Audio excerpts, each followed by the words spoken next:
네, 미 증시가 또 한 번 사상 최고치를 갔다고요? 근데 오늘 특징적인 것은 달러와 미 증시가 동반 강세까지는 좋은데 공포지수까지 같이 올랐다는 거예요. 어떤 상황이 있었는지 한번 알아보기로 하고요. 다음에 우리나라 금요일날 석가탄신일로 휴장인데 금요일날 일본에서 뭔가가 나올 것 같다는 지금 월가의 컨센서스가 형성되고 있습니다. 이게 도대체 무엇인지 한번 알아보기로 하고요. 다음에 어제 우리 증시 외국인 순매수가 갑자기 크게 들어왔었습니다. 이게 과연 니케이 지수 꺾이면서 롱숏으로 정말 일본 증시 차익 실현한 돈으로 우리 증시 단기적으로 산 건지 어떤 건지 오늘 외국인들 흐름까지 한번 짚어보기로 하죠. 먼저 미 증시 마감 브리핑 로이터 통신으로 시작합니다. 제목에 보시는 대로 오늘 미 증시는 그야말로 이렇게 점프를 했다는 제목이고요. 이는 미 경제 펀더멘탈 강화를 배경으로 하는 것이다 보니까 미국의 화폐라고 할 수 있는 달러화, 오늘만큼은 전 세계 기축통화가 아니라 앞으로 펀더멘탈 강화가 예상되는 미국의 화폐라는 점에서 달러가 강세로 반응했다는 내용입니다. 한마디로 오늘 글로벌 증시 특징은 위험자산 선호현상 강화, 이렇게 한마디로 압축이 가능한데요. 여기에는 헤지펀드 매니저 데이빗 테퍼가 여전히 미 주식은 싸다, 그리고 금융주가 유망하다라는 의견을 내면서 미 증시 분위기를 주도하는 금융주가 강세를 나타냈다는 점, 그리고 채권펀드의 명가죠. 핌코의 CEO 엘 에리언이 중국과 미국의 경제 전망이 개선되고 있다라고 언급한 것도 역시 최근 고점 부담에도 불구하고 미 증시 추가 상승에 일조를 했다는 설명입니다. 이에 따라서 채권 시장에서는 대표적인 안전자산인 미국과 독일 국채의 매도세가 확대되면서 이 자금이 증시로 유입됐다는 분석입니다.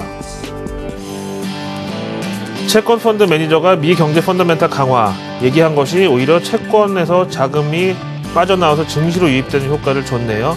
자, 오늘 눈여겨볼 만한 차트가 하나 있어서 한번 함께 보시겠는데요. 지금 준비되어 있습니다. 보시죠. 달러와 미 증시 동반 강세까지는 뭐 앞에서 이미 확인해 보셨겠지만은 공포지수는 보통 미국 증시와 반대로 가는 것이 상식인데요. 오늘은 이례적으로 공포지수도 함께 올랐다는 것이 신기합니다. 그래서 세 개가 동반 상승을 했다.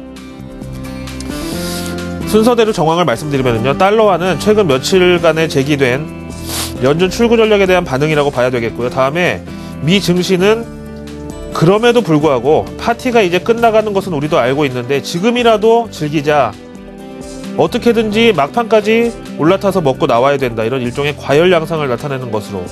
하지만 또 이 공포지수의 상승은요, 앞에서 나온 연준 출구 전략에도 불구하고 지금 주식을 추가 매수하는 것이 비록 손은 나갔지만 이게 좀 비이성적인 투심이 아닐까 하는 스스로의 우려를 반영했다, 불안감을 반영했다, 이렇게 복잡 다단한 미국 증시 그리고 글로벌 증시의 투심을 확인해 볼 수가 있겠습니다. 오늘 미 경제지표 가운데 펀더멘탈 강화를 예고했던 지표 가운데 하나를 보시겠습니다. 바로 미국의 4월 수출입 물가 동향인데요. 미국 상무부 측에서 직접 제공한 자료로 보시죠. 지난 4월 한 달 동안 미국의 실물 경기를 가늠할 수 있는 수출입 물가가 공개됐습니다. 4월 한 달간 먼저 수입 물가는 0.5%가 하락했네요. 이번 수입 물가의 하락은 주로 유가 하락에 기인한 것으로, 그러니까 그동안 오바마 대통령의 그린 에너지 정책은 셰일가스나 자체 유전 개발을 통한 에너지 독립국 위상을 강화하는 데 있어서 정치적인 성과를 거뒀지만 경제적으로는 연준 양적 완화의 부작용이 될 수 있는 국제 유가를 확실하게 눌러놓으면서 연준은 다시 양적 완화를 통해서 미 경기를 살려놓고 이렇게 체인 리액션, 우리말로 하면 연쇄의 반응을 이끌어냈기 때문에 오바마 대통령은 결국에 에너지 정책에 있어서는 두 마리 토끼를 다 잡았다고 봐야 되겠죠.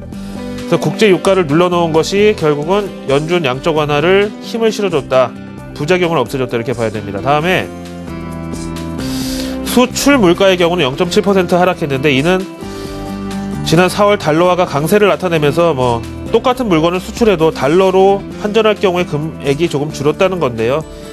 글쎄요, 그동안 한 4, 5년 동안 달러 약세로 반대로 이 수출 실적 늘어나는 수혜를 충분히 누렸으니까 이 부분에 대해서는 미국 현지에서는 큰 반감은 없는 것으로 나타났습니다. 이 밑에 핑크색 차트 보시면은요, 거의 3조 달러가 넘는 돈이 연준발로 시중에 풀렸는데도 불구하고 미국의 수입 물가는 그래프 보시는 대로 계속 연율로는 하락세를 유지하고 있습니다.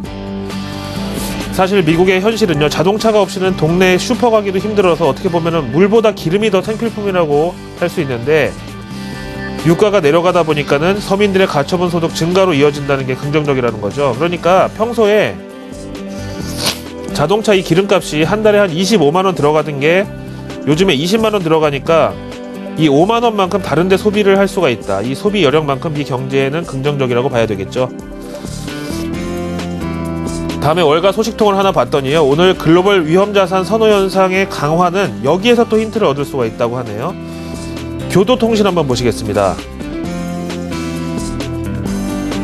아베노믹스 2탄이 6월 17일에서 18일 예정된 G8 정상회담 전에 발표될 것이라는 교도통신의 보도 내용인데요. 일본은 경기 부양이라는 다소 좀 구태의연한 좀 인위적인 표현 대신에 보시다시피 성장 전략이라는 표현을 쓰고 있는데요.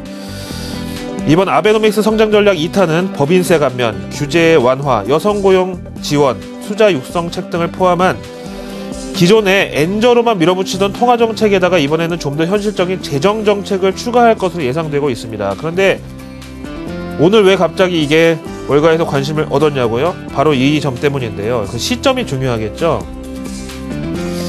다우존스 뉴스 와이어에서는요, 가장 가까운 시점으로 아무래도 이번 주 금요일에 이 아베노믹스 2탄이 공개되지 않겠느냐라는 분석이 나와 있습니다. 왜냐하면은요, 바로 화면 넘어갈게요. 바로 이번 주 금요일이 일본의 1분기 GDP 나오는 날인데요. 전분기 보시는 대로 0% 제로 성장을 했잖아요. 근데 이번에는 0.7% 성장을 기록할 것이라는 다소 기대치가 높아져 있는 상황인데요.